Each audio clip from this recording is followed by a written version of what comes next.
What's up, YouTube? Welcome to another episode of kevmacvideos, True Stories. In the city of Rollin. In the city of Rollin. Watch the BJs known as the courts. Watch the BJs known as the courts. Watch the BJs known as the courts. That was it. I never stopped banging. I started banging hard, then I got so hard till it was a shame. Welcome to another episode of kevmacvideos, True Stories. Today's episode takes place in 1992 in the community of Watts, California. I remember in 1992 I had a son born in March. And I remember when the riots broke out, I was on my way back from Vegas. I took the Greyhound. Once I got back, the city buses wasn't running, the payphones wasn't working, the city was on fire. It was like a very dark, strange environment.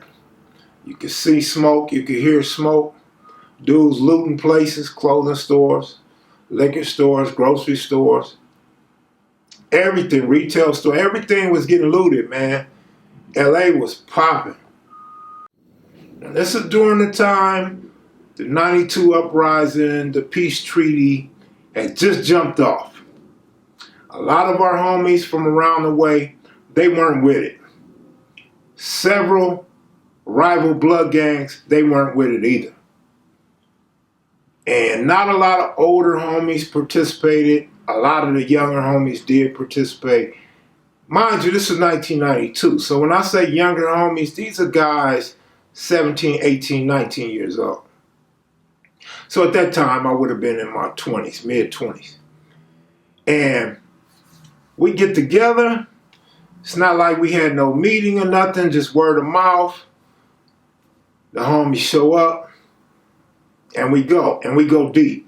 It's just like the 60s and the 80s and 90s. We deep. Ain't no doubt about it. And so we went to the Pueblos eventually. We went to Linwood eventually. We went to Jordan Downs, the Grape Streets eventually, and the Nickerson Gardens, the Bounty Hunters. But we started out at the PJs, PJ Watts. This is the home of Tony Bogart and the PJ Watts Crips. Tony Bogart was a reputable out of Watts. In fact, many viewed him as the king of the Imperial Courts. He was very well respected around the city and the county of Los Angeles. Maxine Waters, Congresswoman, a city council, everybody knew who Tony Bogart was. And he got respect from all the reputables from different sets throughout Compton, Watts, and Los Angeles. And so, here we are. Me and the homies, or the homies and I, in the Imperial Courts. And man, there's so many Crips and Bloods. The Crips outweighed the Bloods, but the red just stood out. So you see packs of Crips, and you see one Blood. You see a bunch of Crips, you might see two Bloods because of the red hats, and they represent like everybody else did. So, the 60s are so deep that we don't need none of the old car or the neighborhood car. But there were a few 9-0s, a couple of 9-0s, and we ran across the 30s, exchanged greetings. They kept it rolling. Again, we were so thick, we didn't need a whole bunch of outsiders or allies with us. We would have been super, super thick had that been the case. And so now, the homie Baby Shawnee Mac, he's a striker. He likes to hit up on the walls. They call it strikes now. He used to strike up on the walls. He was very well known for that and other things. And people throughout the city of Los Angeles have seen his hit-ups. His hit-ups are like history in Los Angeles gang culture. A lot of people copied his style. So a lot of hit-ups you see, particularly from our neighborhood, emulate his writing style, in which he developed from looking at the OG's writing style. And so he created his own type of style from his hit-ups combined with the old school hit-ups. So he keeps that old school LA style going on and on. And so we're in the Imperial Courts having a good time, meeting dudes from other sets. It's basically like a big ass party. Mostly males, but there are females from every set represented. Just a handful from each set. And so the homie Baby Shawnee Mac ventures off and he hits up this big ass Block 60s. And then he goes on and he hits up some more Rollin 60 stuff. We from the west side, and this is a peace treaty. The homie's just doing what he do and we doing what we do. No incidents, no problems. We leave out the Imperial Courts and we go to the house.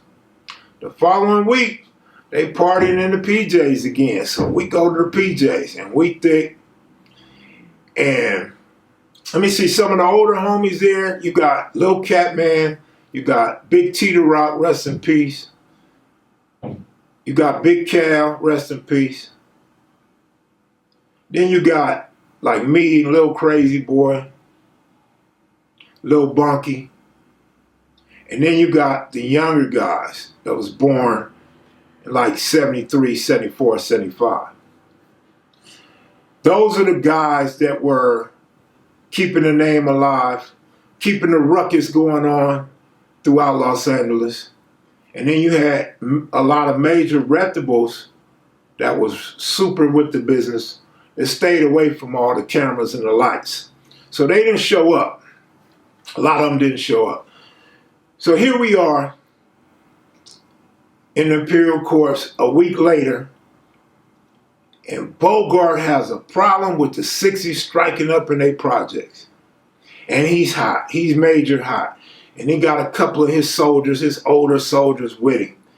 And they burn it out. They down. But the homies ain't backing up. The homies get a little quiet because nobody want to snitch on Baby Shawnee Mac for striking up. Baby Shawnee Mac steps to the forefront. And he says, I did it. What's up? And Bogart, steaming hot. He's talking his shit.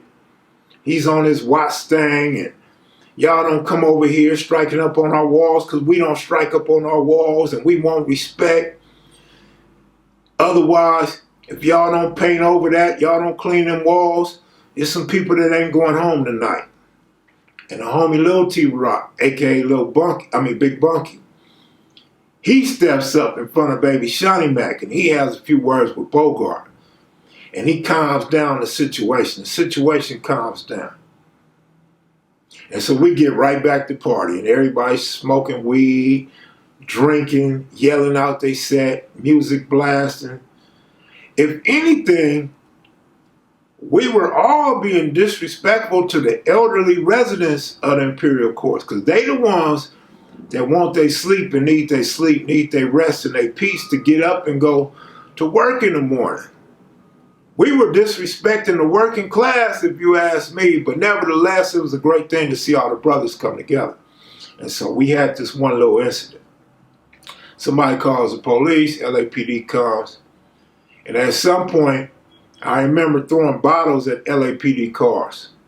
Me and maybe 2 or 3 other homies, maybe dudes from other sets. Boom. They disperse the crowd, we leave. I'm driving. Tita Rock's in the car. I don't remember, it was somebody else in the car because Tita Rock's in the back seat. Somebody else is riding shotgun with. Boom, I come out the projects, I had west on Imperial. The LAPD get behind me, I'm like, fuck. So I'm asking, what type of case we gonna get for throwing bottles in a police car? It's the only reason why they could be pulling us over. It's thousands of Crips and Bloods coming out the PJs, and they chose to pick us. Tita Rock is drinking a 40 ounce, and he got the 40 ounce cracked open. I'm like, cuz, hide that bottle. He like, man, I ain't tripping off no bottle. Homie, hide that bottle. Boom, police pull me over, pull us out the car. We talking our shit. They talking their shit. They call back up. And the end result, I get a ticket for driving with an open container. I said, damn, T the Rock, cuz. He like, man, it ain't nothing but a ticket. I'm like, cuz, whenever you hanging out with the homies, might cost you. Just might cost you. As long as it don't cost us our life, we all right. So anyway, we go back to the hood. We tell all the homies what went on in the courts and shit. And homies, you got some niggas saying, man, y'all was out of line. Y'all niggas shouldn't be hitting up on their walls. Then you got other homies like, man, fuck that. We go wherever we go and we do whatever we do. And that's why we don't want to participate in this shit, man. Niggas get to know you, get to know your face. You get into it with other dudes. Nigga get into a bloodbath. You just never know. So that was right up some of the homies' alley. They was glad they didn't go. And they wasn't going to no more functions. But we did. We went to Manchester Park with the Hoovers and Eight-Tray Gangsters. We went to the Pueblos. We went to the Palm and Oaks. So we was just getting out there, man. And during this time, we had this spot called the Playground on Florence. And we were there thick. And I remember the Inglewood families came through. Inglewood families wasn't with the Peachtrees, so they come through. And we have an incident with them that caused a back and forth retaliatory type war back then. So, again, everybody wasn't with the truce. Everybody wasn't with peace back then, man. And you still had some trigger-happy gunners from all sides that continue to cause mayhem throughout the city. But for the most part, this shit lasted about a week or two, man. And it was a beautiful thing. But normal program. When this shit is over, normal program, homie. Go back to your hood. Get your artillery back together. Make your team hat mean something, man. Make that rag mean something again. And the city went back on fire. The murder rate went back up for the next probably 2 years before the city and the killing and the gang banging slightly began to become watered down. Long gone was the heroic days of genocide throughout the city of LA. And during this time of all hairstyles, I had a Jerry curl at the time, man. Straight Jerry curl. I don't know what possessed me to get a goddamn Jerry curl, a perm. All I ever did afterwards was cut my hair off and go back to the waves and the tiny afros, you know what I mean? But 1992, when I look back on it, it was a good time. This is just part of Los Angeles history, man. You cannot leave out the whole Rodney King verdict, the uprising, the Eight-Tray Gangsters on Florence and Normandy. In fact, one great thing that came out of that was the Nine Deuce Pueblos and the Eight-Tray Avalons newly found relationship that's still in good standing to this day as far as I know. I'm going to keep it real. The LAPD did not help keep this truce. The LAPD was one of the biggest, if not the biggest instigator of all of this. They are the ones that kept us at odds. They try to break us up from meeting. They try to break up whatever parties we had. They put us over when we was leaving, looking for guns, drugs, alcohol. Then they come back through the hood looking for dudes, like they trying to figure out who are the guys that's keeping us going and who are the guys that the agitators, and that put them in a better situation to keep things going, man. They would lie and say, this gang came over there and got you. This gang is hanging out over here. They agitated the whole mess. So that is a fact. When you hear people say that, I second that. That is a fact. I would also say this. There was a lot of dudes that didn't want peace. There was a lot of dudes that wanted to further their reputation and make a name for themselves in the streets. So they were agitators too. You know, you have hot-headed gangs. And you have dudes that like to put that work in back then. So that's what it was, man. But, you know, shout out to the PJ Watts, man. Shout out to all the peacekeepers of 1992. Those that put their life and reputation on the line back then. That came to the forefront of trying to bring us all together. Because here we are, man, 32 years later. And we still trying to do the same thing, man. Rest in peace, Fat Dog from Broadway. Rest in peace, Pretty Boy, my homeboy. And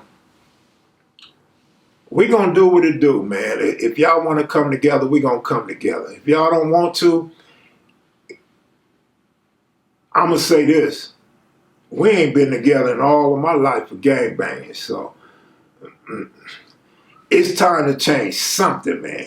If you don't want to live for you and you don't want to live for your kid, you might want to live for your grandkids. You might want to live outside of prison. With that said, thanks for watching, y'all. Be sure to hit the like button. Leave a comment if you want. Let us know what you were doing in 1992. I'm out of here, y'all. Salute.